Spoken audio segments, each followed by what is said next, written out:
Hey, I'm your host, Bree Wild, and this is Marquee Memories. Here we sit down with your favorite artists to talk about their top concert memories as fans. Today's guests are part of an indie rock outfit born in Perth, Australia.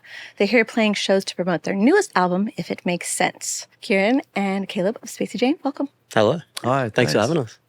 So you're in LA playing shows, but you spend a bit of time here like recording and writing and everything. So does it feel familiar to you yet? I definitely felt like I was home yesterday when we got in. It was really nice. Yeah, like I lived here almost 2 years, and the plans to come back, but touring's not allowed that right now. But yeah, it's nice. A lot of friends at the show, and that's cool. You got a lot of friends tonight too? Yeah, most of them came last night, but there's a few on the list for tonight. Yeah. How was it? It was really great. Yeah, it was really fun. It felt like a proud moment for us to be able to present this to a lot of the people that were involved in the making of the record and just who are working on the project in some capacity. Yeah, it was like 80% of our team around the world is all here last night. It was cool. Yeah, the crowd was great for a Tuesday as well. You forget on tour what night of the week it is. Yeah, and then you'd be like, "Wow, that crowd was crazy." It's Friday, of course. But for a Tuesday, they were up and about. It's great. Solid, yeah. I read a little bit about how you spent more time putting this album together. But when it comes to getting the songs ready for the stage, what's that process like? Involved. Yeah, it's a lot of relearning parts. Yeah, it's funny, that side of it is not kind of new to us, but we would play everything live long before we recorded it back, when we started 8-9 years ago, because I don't know, we didn't have money for a studio. We were just a live band. We were on stage a few nights a week. So we knew how to play them, and there weren't, we really recorded one part each for songs back in the day. So there's no learning involved. But now, so many parts. Ashton, our guitarist, has 6 or 7 parts going on at once. Sometimes I have multiple parts. So okay, which parts do we want to play? Or what is that? I did that sort of on the fly because it sounded good, and did it in 2 takes and then forgot about it. So just going through the stems bit by bit. Okay, let's figure that out. What do we put on backing track and all that sort of stuff? But yeah, we spent, I don't know, quite a bit of time, like a week maybe, just relearning everything, and then another 10 days doing pre-production. And I think we just got to the point where I don't know, they feel pretty much as comfortable as the old songs to me. It's funny, no part of the process in terms of going from a song being written to performed on stage feels quite as involved as those pre-production days where you're spending 7 hours, 8 hours in a rehearsal studio and playing music for at least half of that time. It's like the most I ever play drums is during that time. It can be so overwhelming sometimes. You play through a song for the first time and you're like, whoa, there's so long to go. Just a pit of despair. Yeah. And then sometimes you play through, you're like, oh, that's pretty close. Yeah. And but it's fun. It's really cool watching it come to life, because despite the fact that we're making it in the studio, and we're thinking mostly about how it's going to be listened to on streaming or in your car, there's still part of me and all of us that thinks about how it translates live. And so to bring that together is sick. It's definitely our favorite thing to do, is to play a show. So yeah, it's cool. How much of the new album do you include in the set list? It's like at least half, right? Yeah, I think it's 6. Yeah. Trying to do the maths right now. That's a pretty good ratio. It's like 33% of the set is new songs. Yeah. And then, it's tough now because we have 2 EPs, a couple of B-sides and singles, three full albums. It's only going to get worse. I know. Yeah. It gets harder and harder to pick. I mean, a good problem to have. But. It is, yeah. And it's funny. We've been doing VIP sort of performances on this tour for the first time ever, and people were like, why aren't you playing this song? They have the opportunity to essentially corner us and be like, why aren't you playing my favorite song? It's like, I'm sorry, this is too much to pick from now. People keep asking about our song One Bad Day. And I'm like, yeah. It's hard to play, so we dropped it. That's the excuse. We're lazy. Shall we jump into some of these memories? Let's do it. Arctic Monkeys at Perth Arena in Perth in 2014. Well, for context, I grew up in a small town called Geraldton, which is where Kieran and I met. Kieran moved there in grade 11 or something. And it's like 20,000 people, 300 miles north of Perth, where we started the band.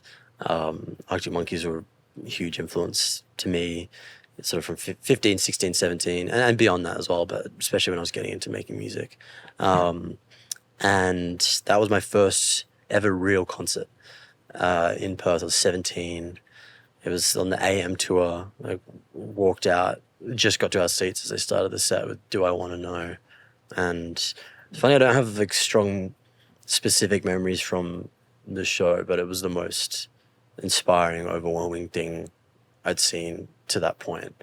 And yeah, we went back and we played that arena on our last album tour, and that was pretty special, full circle moment, yeah, for me. And it's funny, yeah, I just like love that band so much. We also did a festival called Falls Festival in Australia, which is no more sadly, but they were headlining it, and they, in every city on that, it's a touring festival, in every city they asked for like a local band's vinyl or something. So we gave them 2 records, and they had their like, you know, when headliners have the special private village inside the artist village. They're like too famous to even like, hang out with the rest of us artists. Losers like us are going to punish this shit out. Yeah, because we're going to go up to them and be like, hey. I saw you guys at Perth Arena 2014. Which is completely valid. Yeah. And so I like to imagine that they listened to our records. I don't even know if they did, but I hope they did. And they're like, that's so cool.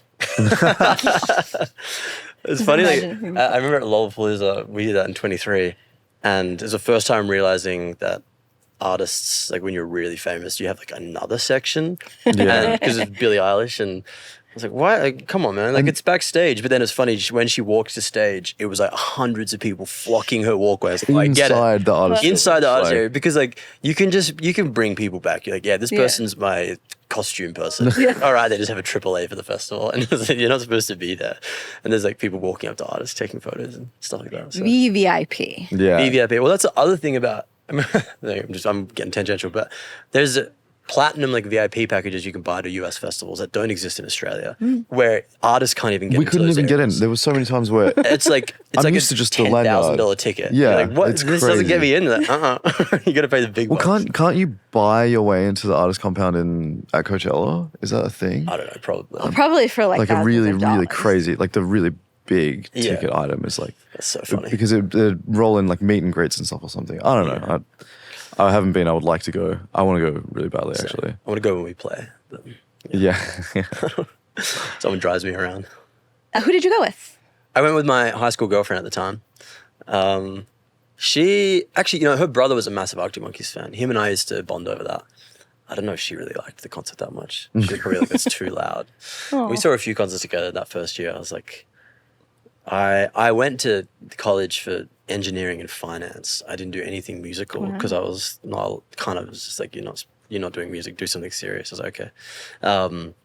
And got my fix by going to shows. We saw Tame Impala together at Belvoir Amphitheatre, which is up in the Swan Valley, an hour north of Perth, like a wine region.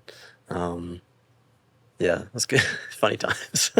How did you get into Arctic Monkeys? What was your like introduction to them? Yeah, that's a good question. I wish I could remember. I can remember other bands, how I got into them. But AM was what, 2013? it might have been AM. But I think, AM was 2012. No, 13 it was, yeah. And then that's right, I went to Japan at the end of high school and was listening to Favorite Worst Nightmare and Whatever People Say I Am. That's what I'm not. God, that title is so annoying.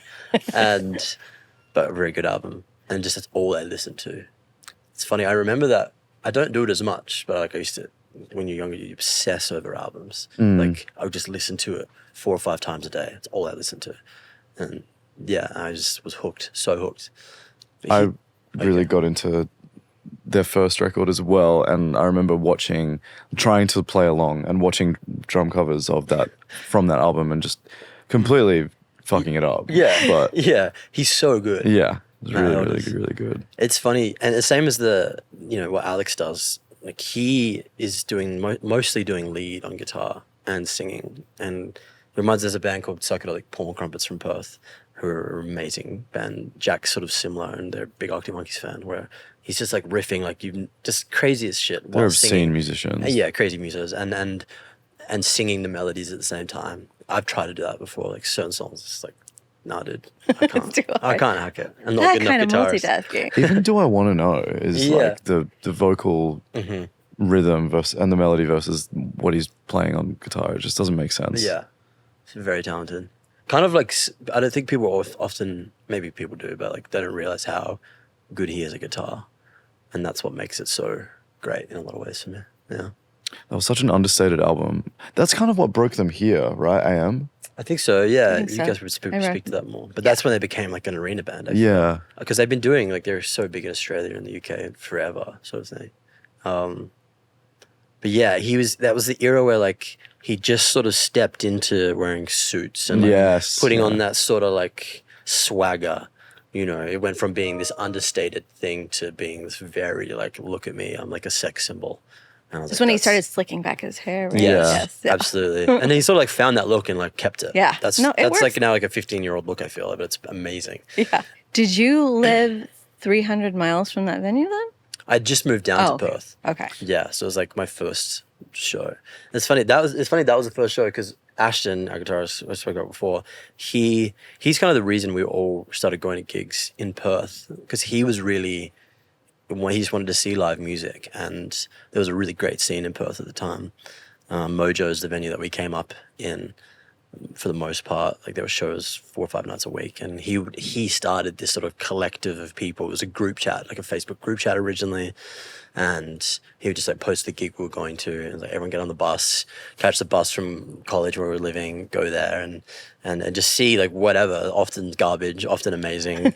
It was still like the sort of post Tame Impala psych scene was still well and truly alive in Perth, and it was just all psych, like a bunch of 10-minute songs. Yeah, we incorporated some of that into our early sets, which did not. I don't think we should ever do that again. No.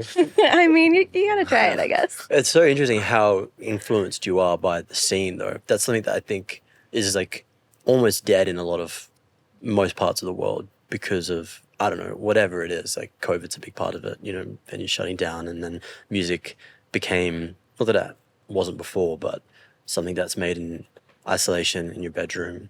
It's not as community based as it was. At least, you know, that's what it feels like in Perth and Australia at large, where their music was made in collaboration. Even though like you might be writing songs or working on your band on your own, the scene influenced so much. So like after like when we started coming up in Perth, we were like really the only indie band, but there was like a big neo soul thing going on.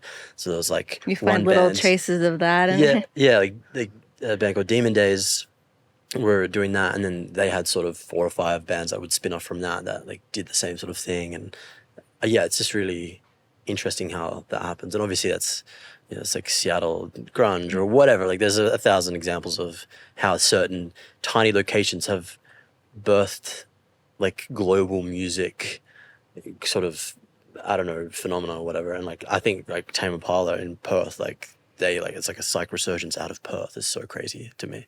Like a little old. Is it hard to like find your identity as a band and not be influenced by all the surrounding bands? In some ways, yeah, but I also think that Perth is really good because of the isolation. So yeah, it's a little petri dish, and then you just develop and fester, and eventually you can exploit yourself in some way or another. And I think that was really the case for us as well in the early days. We gigged so much within Western Australia only, and then it took so long for us to get the opportunity to leave, and we were actually okay at our instruments by that point. Because if anyone had seen us play in 2016, it would have not. It's not great. Yeah, converted anyone to fandom. No, we talk about that like being shitty in isolation, but being a really valuable part of our journey as a band. I think that sometimes, especially now, and I'm not saying there's anything wrong with it, but like someone will record something great, a great song on their own in their bedroom, and then like it blows up, and then all of a sudden there's this huge ecosystem that sort of like coalesces around them, but it's unfair because they haven't had the chance to like figure themselves out, cut their teeth, find their identity, like all that sort of stuff. And like obviously it works sometimes if you have the right people around you, but I think we were fortunate enough to figure a lot of stuff out on our own, and that's why like, you know, we were managed exclusively by Kieran up until 3 years ago, 3 years ago. And that was like, Kieran did a great job of that. And that was a conscious choice in a sense that we liked what we were doing, and we were trying to find someone that would actually benefit the team, same as like we've been, you know, pretty independent label-wise in Australia and all that sort of stuff. Because, you know, like here, for example, in LA, like if someone gets like a sniff of like, oh, this looks good, it's like, boom, everyone just like gets around it. And that can be bad, obviously. No, You I can get did. locked I into a interviewed terrible another deal. artist who said that like what he put something out and it sort of suffered from success, and he didn't get the chance to become a better musician because he was put on this like promo circuit so fast. You know, Yeah, yeah. It's this idea of like you can skip steps. It's actually really important to, you know, I mean, obviously everyone always wants faster success. That's great. You always want things to. but it might in the long run. You know, yeah, maybe you don't feel like you've had enough practice. Even just having time for your brain to catch up to what you're doing, because if you're jumping immediately into international touring or something from essentially working in your bedroom, it's I think the mental toll that sort of a shift can take. You see it. There's someone recently that had to Yeah. pull out of much stuff who obviously just like went from like 0 to 100 in the space of 6 months. And like, Yeah. how do you cope with that? I don't know. And that's where it's like, yeah, you need people around you that understand that this is a crazy leap and like they need to pace it and not like screw you over basically. Yeah. Even if they're not like being sharks or something, they can Right. easily burn you. And I just think that, yeah, we're really lucky we're almost 10 years in and it feels like we're just starting in some ways, which is cool. Like we've got this really solid foundation under us. You guys first came over here in 2022, right? Yeah. Yeah, first time we played out here, yeah. What And are those actually, first time we ever came to the US, it was February or That- January 22 for me. Yeah. Yeah. I think March, April for me. Yeah. After that European tour, I want to say. Yeah. For me, it's like LA. I fell in love with this place immediately. Just coming from Perth, like speaking to that scene again, it's like an amazing live scene, but there's no songwriting rooms. There's no, the industry is just not there in a way in Australia in general. So it was really inspiring. A lot And of overwhelming. opportunities.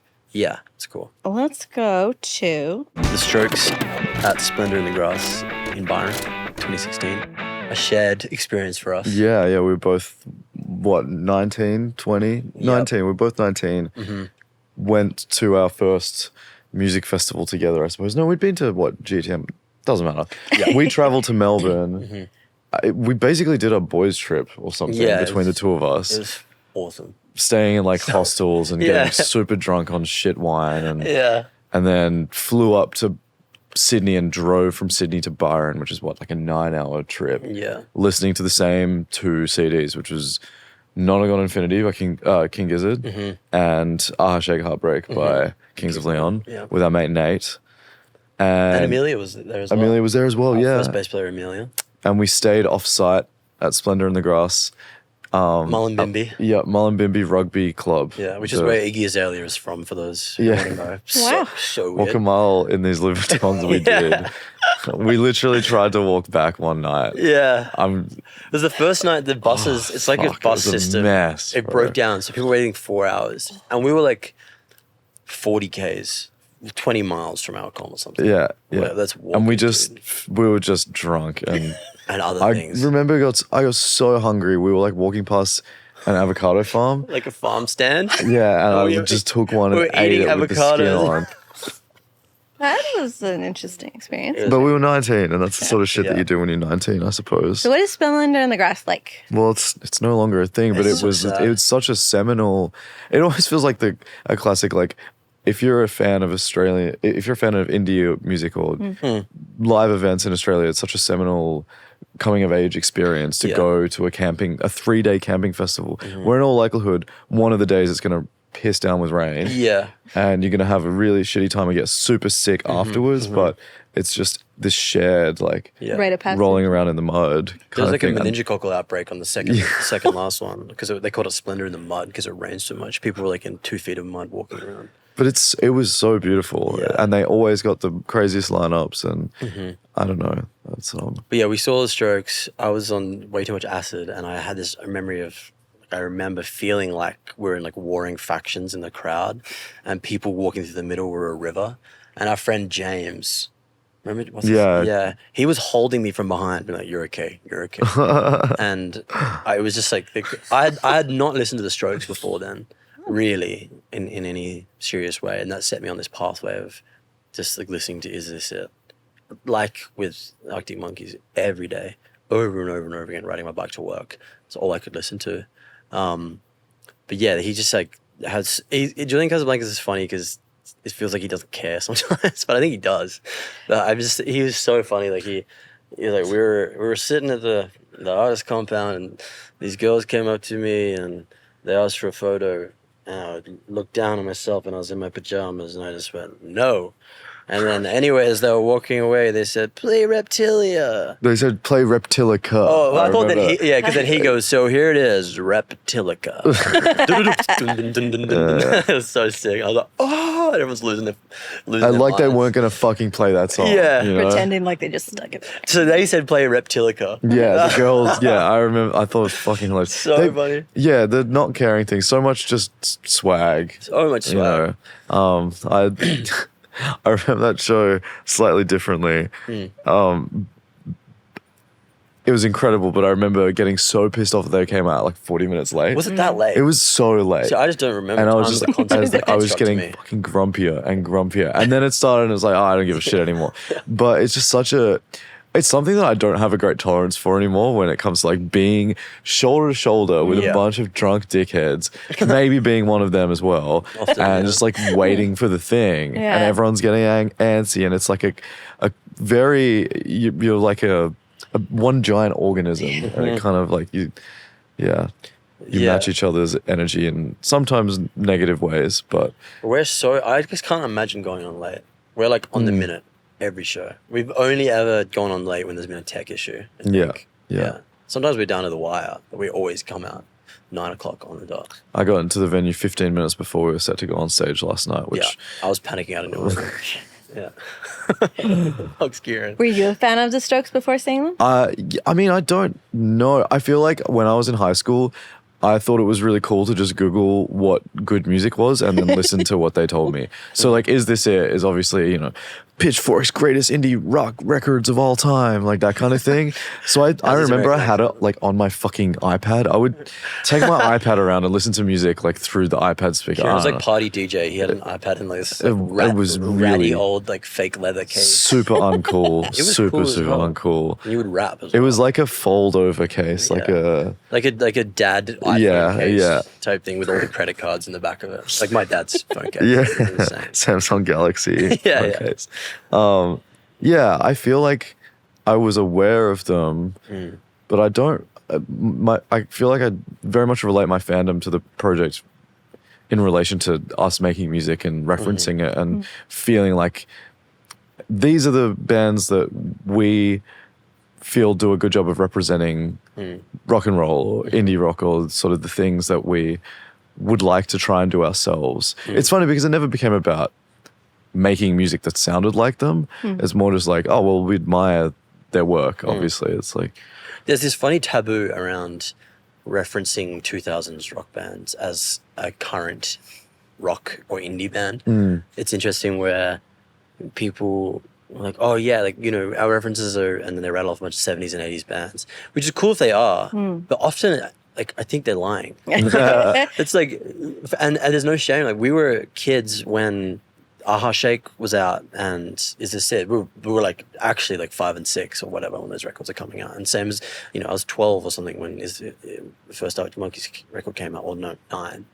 And yeah, like those are like childhood albums. Like those were the things that were in there were the zeitgeist records that were in the space, in the air, like when we were making albums, and that's just what we gravitated towards. And so I think we are like an evolution of that, which is then an evolution of something that is from the 80s or whatever.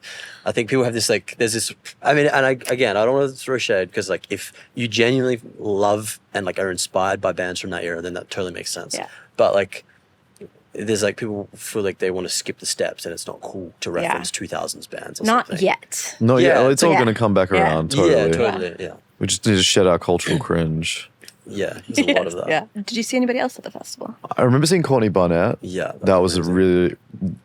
One of us was on a chair that was crowd surfing Wait. during that set. Yeah. I Crowd had, surfing on a During chair? Depreston. Yeah. Which is not Was a... it you or was it me? I think it was you. Yeah, We had found like this a broken chair. broken camp chair I was wearing around my neck all festival. I did a lot of acid at that festival, and never again since. It like broke me for a while there, and I had found this huge branch, like maybe Oh, that was 12 awesome, foot long, yeah. and I was like carrying it around like kind of like a doof stick or whatever. I don't know if you guys, just like doof culture here, bush doof culture thing here. It's an Australian thing, I guess. Yeah. The thing, bush doofs are like scaled down versions of Burning Man that are maybe like more niche or. Yeah, it's like rave, like bush rave culture. It's in the bush and the music is doof, doof, doof, doof. So that's Well, that explains all it. in the Yeah. title. I saw Sigur Rós. That was amazing. We saw that together. I yeah, think, that was actually. so good. They were on the same time as Flume.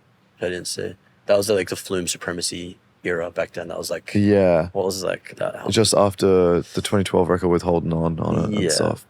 What is So that called? It is amazing. Yeah.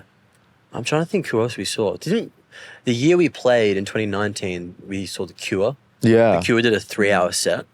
No, that was was that 2016 as that well. was 2016. Yeah. Yeah.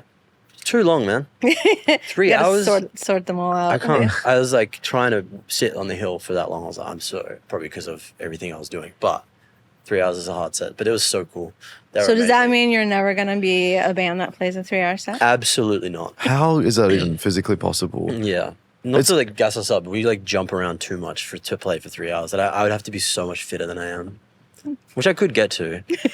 I always see there's the videos of like Taylor Swift and Harry Styles like doing their set on a treadmill. Yeah. I would get a song in and then be dead. It would be awful. Like, I'm tired, guys. Bye. Yeah, I'm tapping the fuck out. Sorry. We can swear on this podcast. Yes, yeah. Yeah. Talk about acid and swear. That's what I'm fucking talking about.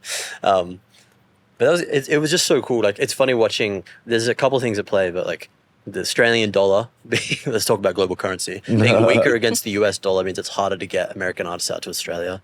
Just the cost of travel and logistics has gone up through the roof, cost of living, all that sort of stuff. So it's way harder to get bigger artists out to Australia than it used to be.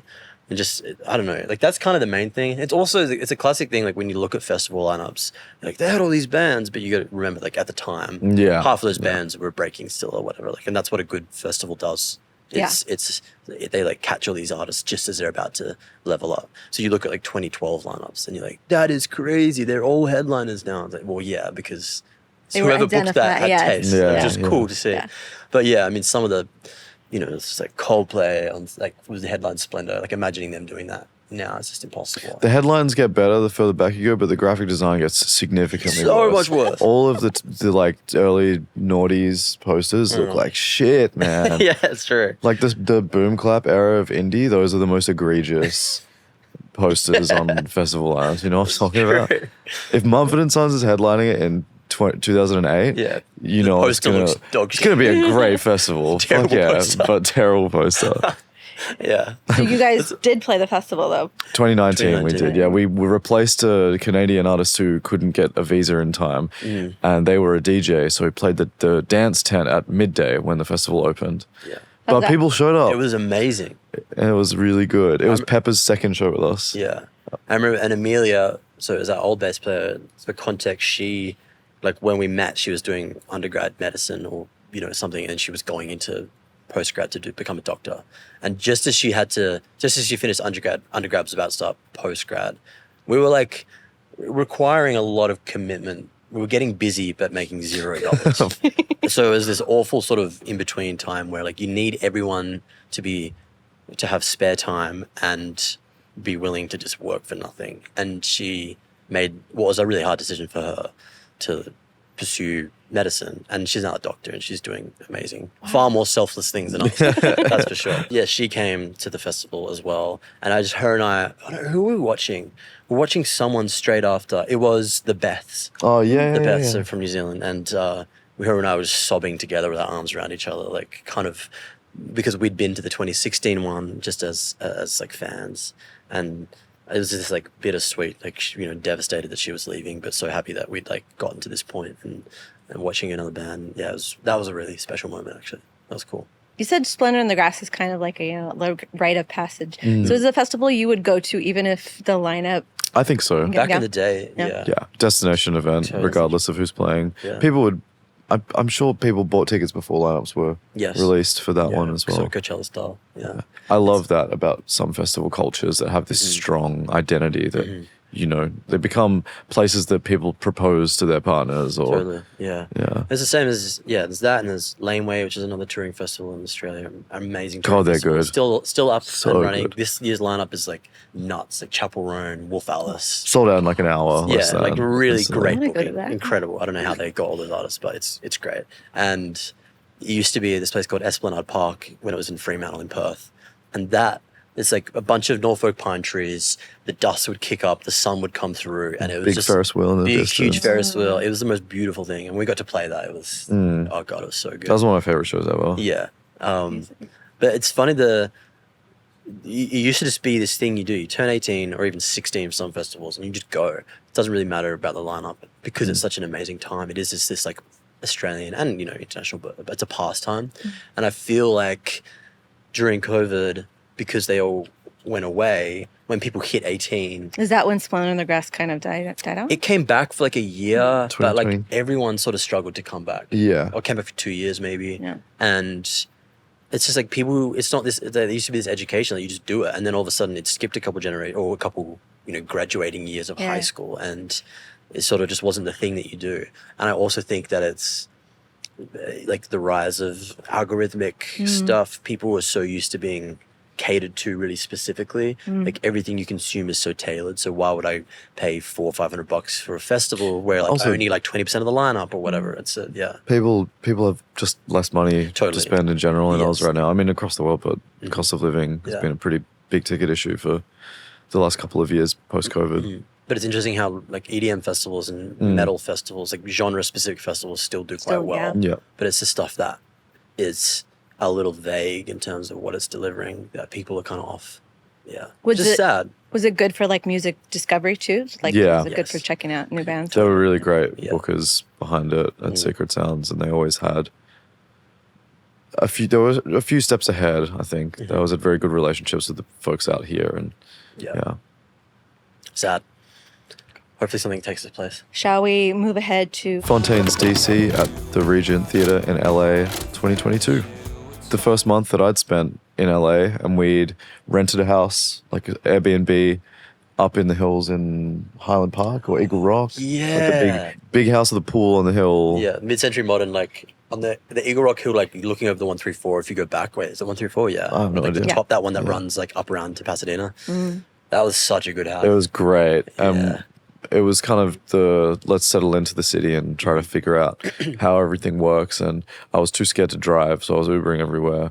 Because driving in LA is freaky, man. It's like Mario Kart. Road rules here are very different to back home. Road suggestions. Yeah. And road suggestion? And you drive on the right side. What the hell? Yeah. It's but fun when you get used to it though. yeah, It's epic. I You think- just merge. Fuck it. I'm going. that was the first show that I asked our now co-management to please get us tickets to this. And Sam, a close friend of ours and often a tech of ours, and I went.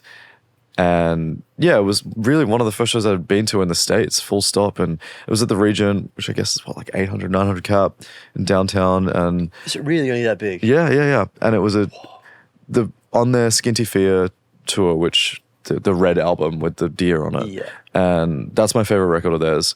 I love basically everything that Fontaines DC have done. Yeah. I find like they're such a compelling band, such a good, they could fit in any era of rock and roll as we know it, and they'd be so well suited.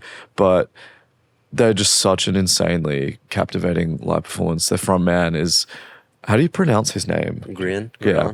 He was like, he had a straight mic and was fucking slamming it on the ground during like any of the more sort of up-tempo, like That's cool. darker tracks. And yeah, I just was totally mesmerized. Was front row. There was like a circle pit happening because of course. And I just walked away from that show feeling so inspired because it wasn't like there was some gigantic production or this behemoth of a lights wall or screen or something. It was just them performing and like some strobe occasionally and barely any chatter between songs. It was so just effortlessly fucking cool. And it made me want to get better at my instrument and get better at delivering sort of some energetic version of a rock show that I think they do so well. I've seen them a few times since, but the intimacy of that night, it being like I was literally front row, two from the front or something, and making friends with so many of the people around as well. It was like felt like a real moment, because I think it was their first headline show in LA. It's like prior to that they'd been touring with idols a lot, and it was kind of they'd still maybe yet to really break. I mean, what they're doing now is ridiculous. I'm trying to think what they would do now. They would do like a bowl probably. Yeah, well they did two. I forget what the name of the venue is. No, in New York, I saw them. They did two Brooklyn Paramounts in like October of last year, and then again in April this year they did these two like 3,500, 4,000 cap rooms in Manhattan. Like they're huge now. They're so big, they're massive, especially in places like New York and LA. But we referenced like not necessarily anything specific about the aesthetic of the most recent tour, but they're real for us inspiration in terms of how you make something look really amazing without going crazy on production, and that's like such a challenge for any touring band because lights are so expensive. Everything is so considered. And so it's like, you know, you can also overdo it. Obviously, you can have a million lights overhead, and it's kind of like it's a bit overwhelming. But what they do, and not that I've actually seen a show, but I watched so many of them on YouTube leading up to If That Makes Sense touring in Australia. And I was like, oh, that's really compelling because it's bold and simple, and it's like it's sort of dramatic and arresting without being overwhelming. I think, which is really cool. I think they're one of the best managed bands in the world. Everything they do feels so deliberate and well put together, and be it their socials and the show itself, but it's just, I'm so impressed. It's such a like reference for how to, you know, release music tastefully, but do it as effectively as possible in the more boring, you know, traditional marketing sense of it all. You know, it's really interesting. There's such a good case study because it's crazy that they've only really been a band since 2017. They only released a record in 2018, and then shit's just gone crazy in the last couple of years. Yeah, just inspiring seeing bands like that do so well because you don't feel like you have to adhere to so many things that you're told to adhere to. And it's just, it's exciting. Also feels like so cool having, I listened to the first record. Yeah, we were obsessed with Dog Roll, obsessed with it. Yeah. They cancelled a tour in, actually the Laneway tour in 2019, I want to say, in Australia, because they had to re-record A Hero's Death. And I was so salty. But it was all worth it in the end. How did you get into them? I don't know. I think it was just like blogosphere type thing, you know, like online. Check out this band. I remember Scott, one of our good friends who is an artist manager, he was tight with them for whatever reason. It was like, check this album out. And I feel like he might have been the reason. Kieran's very much got his finger on the pulse when it comes to new music. I'll gas him up. He's always hell yeah. But not by like Googling what bands are cool. No. Yeah. I bet he does that still. I mean, there are many different places now. It's nice. It's like, you know, I don't know. A lot of my new music discovery is this guy. He's like, oh, cool. Yes. I know I'll like it if he probably likes it. Not always, actually. Sometimes I'm like, what is this dog shit? But yeah. No, it's mostly great. So you mentioned that you were watching a bunch of YouTube videos leading up to, before you went on tour. What else are you watching? What you studying? You know whose show I really liked, and I didn't see it, is Marquee. I thought that was really cool. And it's not what we are doing, really, because it's so moody and, like, so much haze and, like, basically exclusively backlit. And but it's cool because, again, the goal for the show was, like, let's pare down actually how many fixtures we have and make it more compelling and like big and blocky. And we had like a screen and a LED wall in Australia, but it was all like there's not really anything going on graphics wise. It's all just like block stuff that's really simple. And you know, a fucking funny references. Tim Chalamet doing Bob Dylan on SNL. Oh wait, no, it was like Fallon or something. No, it was SNL. I was like, that looks amazing. It was so funny, and he's just like incredible, obviously in every facet. I love Tim Chalamet, but is like the big pink LED wall behind him. It's Yeah. like putting on the voice and shit. It's just A crazy. lot of silhouettes in Yeah. both McGee's thing and And the other big one, not in terms of production, but like I didn't get to see the show because they were never where I was. But the 1975's most recent album tour, like that is just like a masterclass in how to put on a modern rock show. There's just nothing like it. pure performance art too. Yeah. All the skits and shit. It's Yeah. But like Matty Healy for me is like, I got to meet him last year briefly, which is cool. But he's such an amazing performer. There's like sort of permission I got from him in terms of watching it to just sort of like be in your own head and enjoy yourself on stage in a way that sometimes I felt like, oh, have I looked at the crowd enough lately? Or like, have I engaged with people in the front row? He'll do it, but it's not like he's like looking at people. He's just got this like dead, like blank stare into space. And he's just like stumbling around the stage. And yeah, that's been inspiring. The latest Glastonbury appearance was phenomenal. Amazing. The headlining slot, the pyramid stage, like, oh my God. Have they done that before? 'Cause No. He had like a visceral emotional reaction at the end of the Yeah, set. he like broke down crying. Yeah. Yeah. But that's definitely, big inspiration. Coldplay live in 2003, rather. So we actually filmed, because that show was at the Hordern, which is in Sydney, like an iconic 5,000 cap like shed there. And they filmed that 2003, live in 2003, which I watched 1,000 times as a kid. Like when I was a kid, like in my early 20s, like Rush the Blood to the Head tour. And that's really cool again. Like that was more so for how we would film it, but it's a lot of close up. It's grainy. It's like simple and moody. And just, I think our focus when it comes to putting on a show is like performing well and being really energetic as individuals and not relying on the lights and production that we have around us. So I definitely lean to simpler stuff. It's cool. So it seems like you just like absorb a lot of things and then see what you can pull out from it, just little by little. Like showing Sam, our lighting guy, it's like, what about this? And he's like, yeah, that'll be like $100,000 a show. All right. Not that then. how do we like rip that off? What and, if we jerry just rig something that's not as good? But what if we just had 8 guys with flashlights behind a screen? Is that less? I know sometimes like it's so funny. I'm gonna call him out here, but like for their first tour we ever worked together, I think, or the second, he like put this design together, which had these like huge custom boxes. Oh my God. On chain motors that would like drop down in and out. And Jeremy, our production manager, who we've been with forever, took one look at it and was like, no, dude. That's like the cost of that is like more than the gross of the tour. What are you talking about? Like absolutely not happening. Save it for your bucket list. That's it. Yeah. Yeah. Save it for like first arena run or something. Yeah. What was that crazy Frank Ocean thing at ice rink. Coachella, the ice rink that melted before?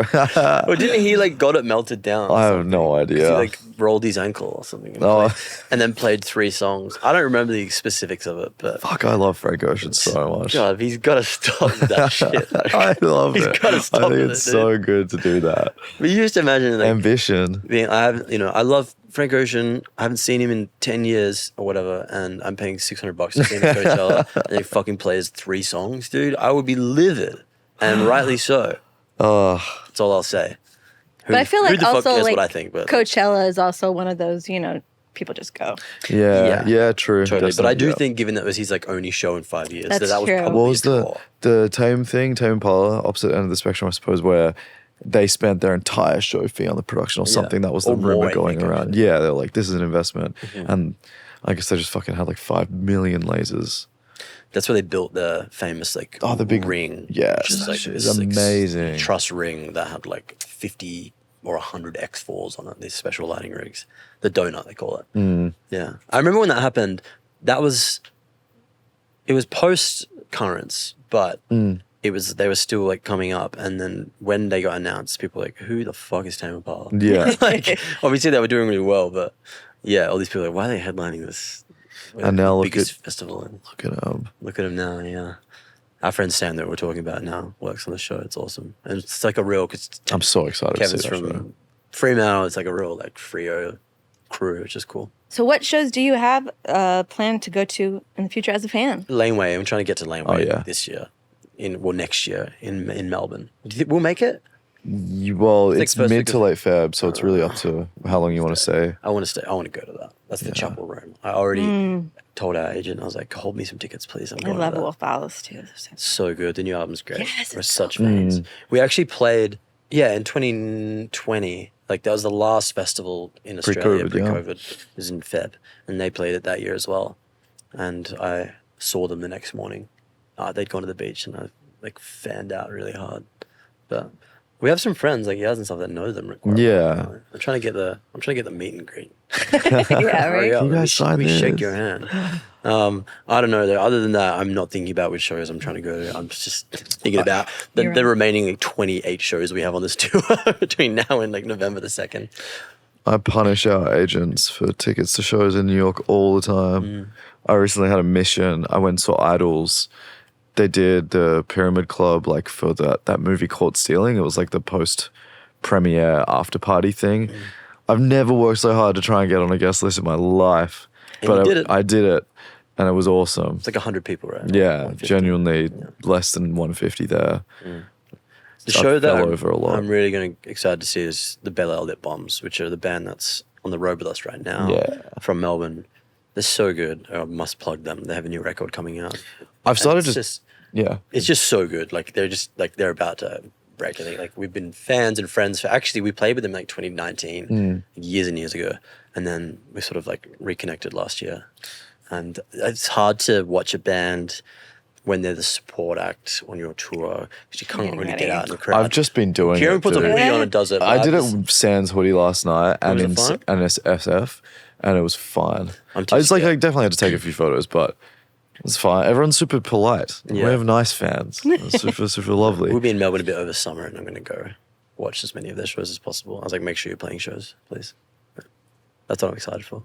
You try to go see shows while you're on tours too? Yeah, well, we saw Wet Leg in Montreal, which was fucking sick. That was so good. Rian is unbelievably awesome as a film Yeah. person. Like, she's so sick. Just I feel like between the first record and this one, they've just leveled up so dramatically. I love the new album. Yeah. But yeah, it's my favorite thing when, especially if it's like someone that we know, like even as a friend or whatever, like my buddy Max is a tablespoon, is a DJ who goes by the name of One Tablespoon. He's fucking awesome. And it was like, oh, we're playing in Vancouver on the same night. Your show starts at 12, ours finishes at 10:30. He came to watch us, we went to see him. And yeah, it's just when that happens, that sort of kismet thing, it's like the universe wants me to be at this event right now. It's kind of like the payoff for a million missed birthday parties, totally. weddings, is this crazy opportunities that you have to like when you see a friend somewhere random like that. It's like, fuck yeah, this is so cool. There's this band Bar Italia that I'm trying to see while we're in London, but I think we might be on the way to Glasgow that night. So it is what it is. Swings and roundabouts. Them's the breaks. Yeah. Is that how you use that saying? Maybe. I don't know. Who knows? So how many more dates you got on this tour? Days or dates? Well, what was last night? 19? I have no idea, man. I think I just know when it ends. I think last night was 19 Okay. of 41. Okay. Okay. Oh, so we're like halfway, proper. Yeah, we were past halfway on the US leg, but we finished like second weekend, Austin City Limits, drive to Dallas the next day, fly straight to Dublin and play. Yeah, October 15th till November 2nd is the UK Europe part. And then we finish here on the 11th. We're going to go to the Guinness, I'm gonna drink I'm so imagining many there's like pints a- of Guinness, it's not funny. Willy Wonka type guy, but it's for Guinness. You get like turned into a large pint of Guinness or something Yeah, if you that's like like- misbehave. You eat like the Guinness chewing gum and you just become a stout. Shit. And Mike who produced the record, Mike Crossy is from Dublin, from Belfast rather, but he's Irish obviously. And last night we saw him at the show. He lives in LA. We made the record out here, and he was giving me. He's going to send me a list of the best pints of Guinness, and we're going to do a Guinness crawl in Dublin. Yes, I think after dude. the brewery, we just have the worst hangover of our lives. That sounds good. If you plan for it, it's fine. I think so. There's a Jamison distillery as well. Yeah, I feel like if we went there, that's the kind of like Go for breakfast. 11 a.m. blackout scenario that I don't want to deal with. It's all, the worst drinking experiences I've ever had have been on Jamison. Because it's just always it used to always be on the right. Yeah, we got rid of that shit pretty quick, hey. For good reason. Yeah. Yeah. No liquor on the rider anymore. Yeah. Terrible. Sometimes we get Jaeger or Fireball. We're on a real Fireball tear right now. Well, I am. Because our at least. photographer is obsessed with Fireball. Yeah. We have 3 birthdays while we're on this tour, and every single one so far, which is two out of 3, Caleb and Ashton's birthdays, he just goes to a convenience store and buys like 20 10, of the $3.50 Fireballs. Yeah. So sick of it, man. Don't they? I'm What's the obsessed new? with it. Isn't there like an apple flavor? That's just foul. No, I'm not drinking that. The I'm a fireballs traditionalist. remind me of like, did you have the red hot candies? I've No. had them here. I haven't had them. That's what you guys they have a taste like. weird It's like thing with drinking candy. cinnamon, like gum. Yeah. What's the point of that? Well- Gum is minty. Respectfully. Sorry. No, I'm sorry. I'm getting angry on the pod. Yeah. Anything else to plug? Just us. Come see our shows. Go listen to Bel Air Lip Bombs. They're so good. Bel Air Lip Bombs. Honestly, I got to talk to Maisie or whatever about that. Do they title. call it lip bombs now? They call themselves. Oh, is it just lip bombs? Well, because I asked Dan, I was like, Maisie always just says, we're the lip bombs from Melbourne. Yeah. And then that's But they it. have a longer name. But it's the Bel Air lip bombs. Like Bel Air. Oh, got it. They're In from West Melbourne. They're Philadelphia. lying. Wait, what? Fresh Prince. Oh yeah. Is it a reference? The Philadelphian lip bombs. Well, cool. Yeah. Thank you so much for sharing your memories with us. Thanks for having us.